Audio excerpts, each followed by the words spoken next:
Part 4 of Emotional Affair Outside. My gut tells me she is still communicating with him. I don't know how or when, but my gut says he is still in the picture. Is your gut instinct ever wrong? Is this paranoia? Is this the reason reconciliation being very tough, since the trust level is 0? I have played my hand prematurely so many times, she knows all of my tricks. Every time, it went deeper underground. Can you ever truly know that it is over?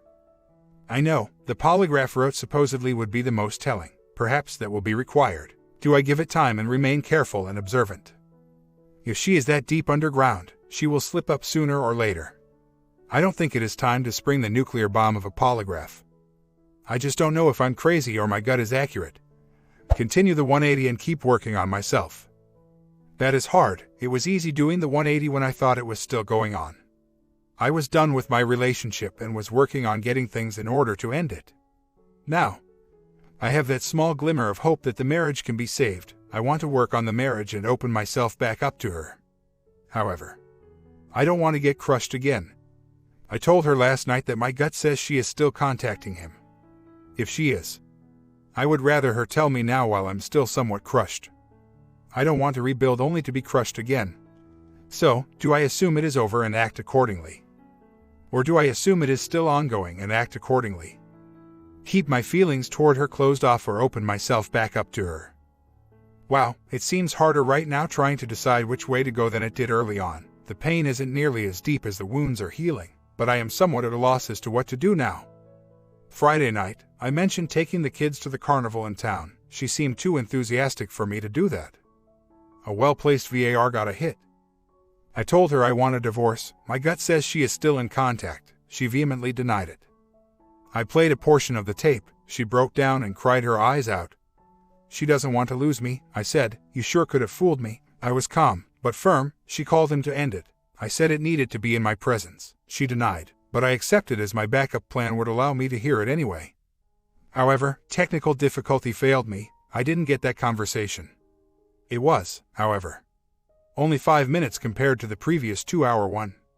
She told me the story. She gave up the phone because they were no longer using it. He was calling our home phone. I had been consistently checking the home phone bill and the caller ID. She was deleting the caller ID entries. She showed me how she was doing it, therefore. There was no evidence trail, only the VAR would have picked it up. Which it did. She agreed to go through surviving an affair together and marriage counseling. She did show true remorse. We will see. There has been no contact over the weekend. I am pretty sure of that, today. I am at work, so she may try to sneak in a call. He is still in Colorado. I have the passwords, etc. I will go through the book with her and continue to monitor. We will go to marriage counseling. I will do that much. However, I seriously doubt that trust can be rebuilt at this point. This time, she not only lied to me that it was over, but she lied to my daughters, my son, her family, etc. I will continue my 180 and preparing the home for sale, etc. I will also be saving and preparing for either a legal separation or divorce. Those are the only 3 ways to get her out of the house. Selling it, separation, or divorce. I'm not enthusiastic at reconciliation at this point. She has given me all that I asked so far. This may very well be past the point of no return. After a week or so, she just called me at work to tell me she wants a divorce. She is tired of being controlled by me and the children. She has no freedom. She cussed at me for a good 30 minutes or more. I am done. I just need to figure out the best way to get it done. I left work very shortly after the phone call. She said several things that concerned me. So I went straight home. I called my father-in-law and asked him if I could bring the kids over. I told him I had found she was still in contact and she had called me very angry. I wanted to get the kids out of the house. I also called my sister-in-law to see if she was in town. I wanted a witness to the discussion. She said she would come over as well. When I got home, my father-in-law and mother-in-law were there. My father-in-law was playing outside with the kids and my mother-in-law was talking to my wife. I went in and got the 5th degree from my mother-in-law, of course. Everything was my fault. As we talked further, many details had somehow been left out when my wife was talking to her. She seemed quite flabbergasted at some of the things her daughter had done. I believe she had played it off as being just friends and being her mother. She believed every word. Mother-in-law knows better now. My sister-in-law came in and we talked a little. She asked if I would go out so the girls could talk. I did. That was the first thing I said when my wife said she wanted a divorce. When are you moving out? I reiterated that my children will never be around that man and that will be part of any separation or divorce documents. The in-laws left and we didn't talk much. I had to work on my side job, so I worked on that a bit. We did get into an argument when she was going to drive to Wendy's for supper. I told her she wasn't getting the keys because she had been drinking wine from the time the in-laws left. She said she had only had a glass, but I thought it was 2 or 3. Her glass is probably 2 or 3 of what you would get at a restaurant. The fairly large glass is filled to the brim. Of course, this was being controlling and she flew off with quite some venom. I went to pick up supper and didn't talk after I got home. I worked on my second job until bedtime and we haven't talked since. I have several hours to go tonight on the second job, so I left a note this morning saying I won't be home tonight. I'll work on that from here at the office after I get through working job 1. Job 2 closes at midnight tonight, so I have to finish it tonight, since it will be bedtime or later before I got home anyway. I will get a room here. Besides, with my commute, a hotel may be cheaper than the gas. I told her that will give us some time to think about things. I'm not planning on calling her today or tomorrow. She may or may not call me. It will be late when I get home tomorrow night as well. We'll see from there. I meet with my counselor today also. She did give up the passwords Friday night. I have the printouts of the call logs. They are horrifying. I have compared some of the dates and times to my notes. They show a level of addiction that is quite shocking. Also, there were some voicemails she wasn't able to get and erase after I found and took the charger. They are quite disturbing. I have a copy of them as well. I still have the phone. So she is not using that. I am back to the barely being able to eat stage after seeing all of this. However, this time won't last as long, I'm sure. I've lost 4 pounds in as many days. 1 day at a time, that is what I keep telling myself. My kids said they missed me when I stayed in a hotel Tuesday night. All 3 gave me great big hugs when I saw them last night, for their sakes. I will not push the divorce at this time, however. I will remain diligent in watching for any further communication between the 2 of them. As long as I don't get anything, I won't push the divorce at this point in time. I will continue on the 180 and keep making preparations in the background. If I get another hit, I will discuss it here before playing my cards with her. My mother-in-law, she is pro-marriage, just not pro-me. She told me straight up when we were talking. She is my daughter. Of course. I will take her side. Why is she looking for another man? Well, I told her I have admitted and did admit to her that I could have been a better husband, however. That does not excuse the affair. She has no idea how deep it was. But I did give her a few clues. She hit the nail on the head. She said I have been a wimp. She doesn't understand how a man that led 40+ Marines and could just let his wife have total control over him. I agreed. I have very rarely, if ever, told my wife no. I admitted that I have done many things I knew weren't right in order to try to please her. I will be paying for those mistakes for a long time. We were mainly talking about financial mistakes at that point. Too big of a house. New instead of used cars, stuff that fills every room of the house. Paintings, jewelry, etc., and my wife fusses about not having any money now. That is because I was too weak to tell her no and went over my head in debt to try to please her. My mother-in-law pointed out that is my fault. I agree, as she rightfully said. As the husband, I should have been the leader of the house. My wife pointed out that she didn't buy anything without asking me. I pointed out that I never said no, even when I knew full well it wasn't a good plan. I suppose part of it was that I always had high hopes of making more money. When I was self-employed, I had a streak where I could have made tens, if not 100s, of thousands of dollars more than I did. That window of opportunity came at a time when my son was small and having many health problems. I stayed at home to care for him most of the time. I consider myself to be extremely blessed to have been able to stay home with my children so much their first few years. I was able to work basically a few days most months and a couple of weeks a few months per year and still make almost double what I am making now, working 45+ hours per week with a weekly commute of 12+ hours. Changes in the healthcare system unfortunately took away that very unique opportunity. The point is that I could have made tons of money. I chose to put my emphasis on my family. Now, a major complaint is that we don't have enough money. She had another affair phone. I got a hit on Tuesday night. I was on my way to my in-laws to pick up my girls and have supper. I heard the tape with proof of another phone. If we divorce now, she will go to him. I will at best get joint custody. They will be exposed to that sorry guy and the ultimate failed relationship between those two. Now, this sorry-ass marriage isn't good for the kids either. I want what is best for the three people in this world I care the most about, as much as I hate not leaving right now. I love them more. The counselor I have been seeing is a marriage counselor. She has agreed to meet with him. While I don't believe marriage counseling will work right now, I feel like I owe it those three precious children to give it a shot. He will put it to her straight. I doubt that she will listen. I doubt it will make a difference at all. I don't think this marriage has a snowball's chance in hell.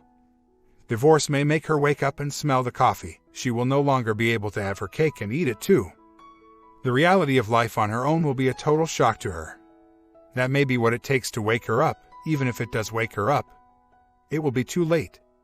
The effect of divorce on the children is the only thing that makes me suffer for a little longer on the very slight chance that it can be avoided worth it. I can move on with no problem. My wife can move on, but it will be much tougher than she imagines. The family will suffer. Well, no proof of contact since last update, however. It is strongly suspected. Yesterday I confronted her about my suspicion. She neither confirmed nor denied it. I told her I'm tired of the BS. Let's put our cards on the table and determine where to go from here. She said she still has feelings for OM and not for me. She is still torn about whether she wants him or me. She was packing last night when I got home and said she was going to meet him to try to decide one way or the other. I should have just let her go. That would have meant calling into work for a few days, and I had just taken off last Friday and this Monday for a family getaway. She still has never met him in person. But that was the third time she had plans to drive across the country to meet him. I offered to drive her to the airport and buy her a one-way ticket. She refused. We still only have one car and I wasn't going to let her take it. Looking back, I should have just helped her pack and called into work. In our talks last night, between the yelling, it came out that they have discussed him moving to TN if we get a divorce. Just the fact that they went so far as to have that conversation seems like a deal breaker to me. I am still struggling with the effect this is going to have on my kids. I do have a book Pitt suggested on talking to kids about divorce. It is still in the closet, but I will break it out. I believe it was Talking to Kids About Divorce the Sandcastle Way or something similar. That is what sucks the most about all of this. I know I'll be fine and find someone much better. I know she will go through a living hell with this guy that she thinks is a knight in shining armor. I know that relationship will be crappy and short-lived. The only thing that still concerns me is the kids. That has been the only thing for a long time. Actually, if not for them, I would have been gone long ago. She's leaving tonight. She was a sobbing mess a few minutes ago. She said nothing I have ever done shows her how much I love her than setting her free to decide. She says she hopes she gets there and doesn't like him so she can put an end to this thing once and for all. It kind of made me sad for her. She says she understands this is killing me and she is sorry for hurting me. She says she feels this is something she has to do. I told her exactly how it will go. I think I've already posted my projection. She said I don't know that. I said, I do. There is only one possible outcome. Anybody can put their best foot forward for a few days or week or whatever. Of course, he will bowl her over. Her blinders guarantee she will see no flaws. I told her it didn't matter. She has already ripped my heart out, tore it to shreds, and flushed it down the toilet. What else can she do to me? This next week will be total hell. I just sit back and stay stoned the whole time. I don't even know where to get any. Maybe I'll have to check around, or just get drunk, or find someone to take her place in bed for a while. Who cares about the money? So, what? I'm tired. She will never end her affair unless she meets him. It's possible she will get on the way and realize what she is throwing away. One poster doesn't think she will go through with it, if she does actually make it out there. She may turn right around and come back. She may stay out there forever, who knows? I do know that she thinks this is something she has to do. Aren't that what you guys have been telling me? Just set her free, just set me free. I can't control her actions or feelings, so what if she blows some money? So, what? It'll most likely be split soon anyway. This trip will come out of her half. I'm tired. I have done everything I can do to save this BS marriage. I'm letting go. Let the chips fall where they may. I'll be contacting my cousin, the divorce attorney, to see where to go from here. I'm done with the stupid games. We hadn't heard from her. Her sister called her brother to see if she might be there. He is working in Kansas, and that is the last place she was when we talked to her yesterday around lunch. Her sister was worried about her. Her brother was worried about her. He asked for information on OM. I gave him his cell number. He just called back to say that she is okay. He is going to call his sister to let her know. He talked to her on OM's cell phone. Guess what? She's pissed at me because her brother called OM's cell phone. Like I said earlier, it didn't take rocket science for them to know where she was. I didn't have to say a word when he asked directly for the information. I gave it to him. They were all worried about her. He's going to try to get her to come stay with him in Kansas. I suspect at this point she will stay in Denver.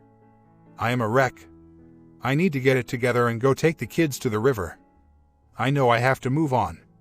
It's crazy. I know. But I don't want to give up the extremely tiny thread of hope. I know. My marriage has been over for a long time. I have been in denial. I think I still am, somewhat. I can't handle thinking about it right this moment. I have to spend some time with my kids having fun. The kids are my focus. We had a lot of fun at the river. My daughter wanted to call her a few times. I let her try and the phone was off. They are sleeping over at their aunt's again. The time with their cousins seems to be taking away their thoughts of mommy being gone. The happier they are, the better. I am having trouble detaching. I did good this weekend around the kids. Being at work, everything is driving me crazy. I have to get back to life as it was before all of this. Today is my birthday. She actually called and I answered. I should have ignored it. She started off by saying happy birthday and she asked about the kids. I told her we were doing okay. It deteriorated rather quickly and she hung up after 15 minutes. She was upset that her sister was doing the laundry and cleaning the house because my wife is very picky on the laundry. I told her that she was gone and I didn't even know if she was coming back, much less when. We have to get on with our lives accordingly. She went off on how she wouldn't abandon her children. She's only been gone a week. She's called almost every day, etc. She was pissed at me because I would think she would abandon her children. I said that after a week of her not talking and telling her daughter it will be at least another week, etc. There was no other conclusion except that she wasn't coming home and I have to move on. I also told her that I had changed the beneficiary on the life insurance. She asked who it was. But I didn't tell her. It wasn't a very pleasant conversation at all. I wish I had just either ignored the call or said thank you when she said happy birthday. I was doing okay today until I talked to her. She will probably be coming home. The way she got so mad at me thinking she would abandon her children. I'm positive she won't even make a fake at wanting to reconcile. She will either want to take the kids to Colorado or move him in. Or something. Whatever her plan, it looks like it will get much uglier before long. I was kind of coming to the point I just wanted her to stay there and preparing for that. Now, I don't know what to prepare for. There has been too much damage done. I told her when she came home that she is not welcome here. She needs to go. I would rather it be the easy way, with her agreeing and working out the details. She gave me a list of changes. She said she came home a different woman. She came up with the changes on your list, pretty much. And more. She says she wants to work on the marriage and is ready to do all of the lifting. Not just the heavy lifting. We talked a lot Saturday. We went to dinner and out to play pool. She wants to go on a date each Saturday night. When the kids spend the night at the grandparents', she said no more computer games. She said lots of things that she has decided to change. Yesterday, we went shopping with the kids. She made a grocery list, which included the ingredients for my favorite meals that she makes. Even though I am totally not taking it. The thing is, it looks like exactly what I would like, yet I don't want it. I told her this morning before I left for work that I can't do this. There has been way too much damage done to just jump back into things. There are triggers everywhere I look. We have to separate at a minimum. I told her to please consider doing it the easy way today.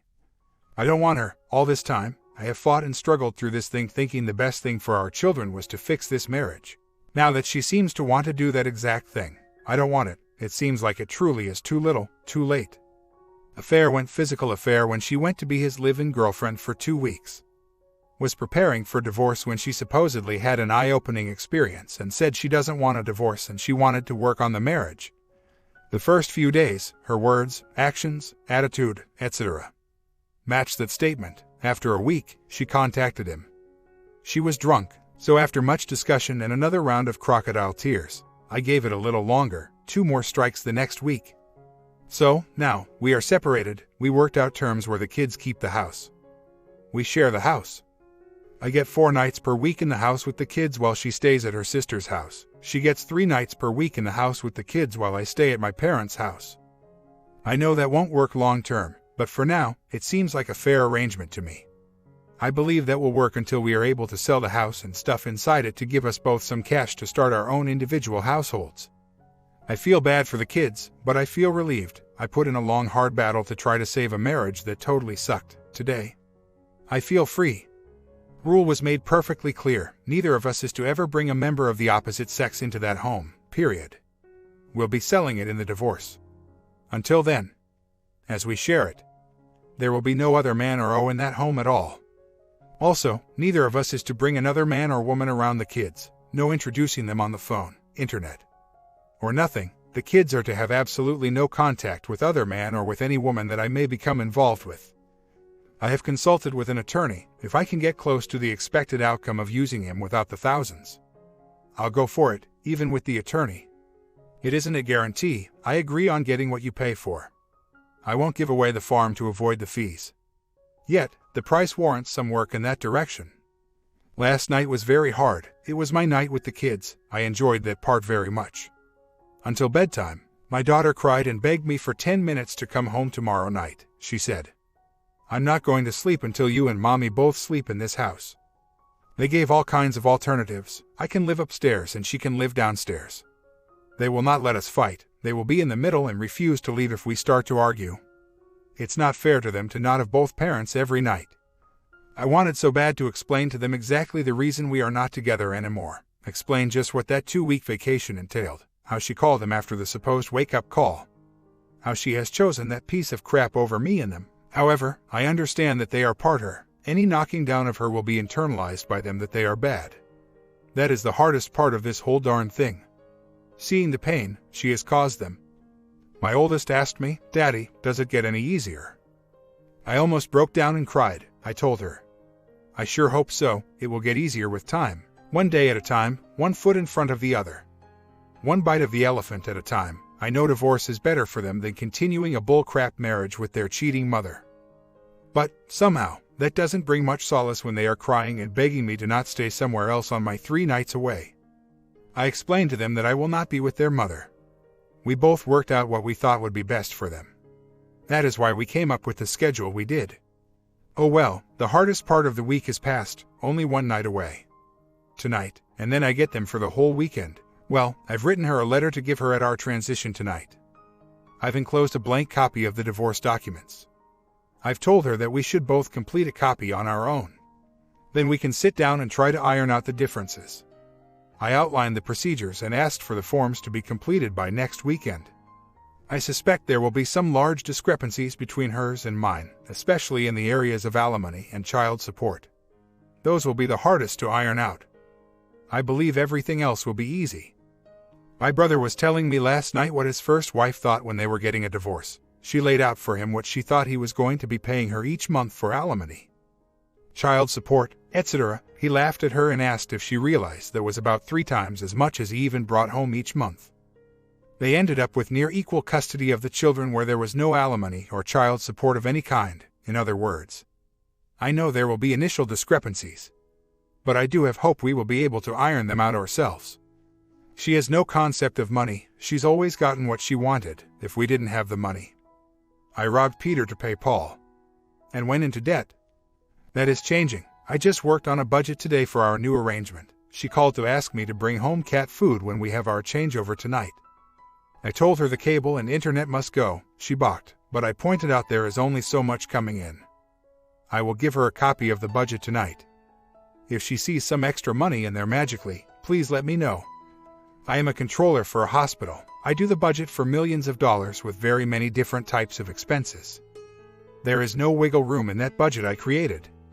My fault of our financial situation is not one of knowledge, it is one of fortitude. I tried to make her happy all these years by giving her what she wanted when she wanted it. See where that got me? Yeah, reality is going to hit her hard since I have shielded her from it all these years. She will see it soon enough. No amount of reasoning helped on the affair. No amount of reasoning will open her eyes to other realities either. It's going to take her falling, unfortunately. I don't care about what she likes or don't like. This let's be friends crap ain't working out too well. I called to talk to the kids last night. They were outside and I screwed up and got into a conversation with her. It quickly deteriorated into a fight. I can't seem to get over the anger. I'm done with her and know I should be mature about it and just let it go. Treat her as I would a co-worker. As people always say, keep all conversations strictly about the kids and the divorce paper details. I'm so ready to just move on. I went out and had a good time last night. I know I will be fine eventually. I just don't understand why I still let her bother me so much. There are no joint bank accounts or credit cards. I have worked up a budget and gave her a copy Wednesday night. She will get some cash each paycheck for groceries, medical, music lessons for the kids, etc. The cable and internet are gone, which she doesn't like one bit. She says I'm doing that because I'm vindictive. I said, no, it's there in black and white. There are more important things that money needs to go for besides your affair. But we all use the internet. Oh well, I hate it for the kids' sake, like all of this crap, but I'm doing what I think I should do from now on.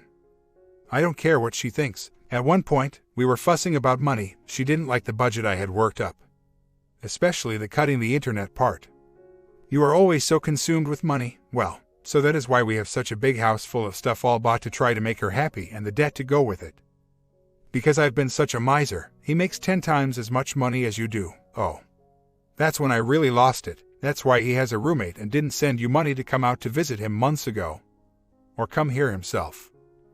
I don't think so. If so, I should have been a transmission mechanic instead of an accountant. I know I shouldn't have, but I was highly pissed off. I said, well, if he makes 10 times as much as I do, tell him to send me a check for $2,000 to reimburse me for the 2-week trip with his little woman. I know I shouldn't let her push my buttons. I'm working on that.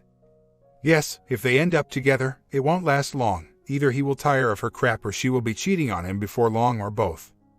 I know that's how it will end up, but it's not too much comfort at this point in time. My comment: I'm trying to skip over the non-important parts. That's why this is taking a bit longer. Hope you guys can appreciate this by supporting me through clicking that sub and like button, and I'll try to get to the ending soon.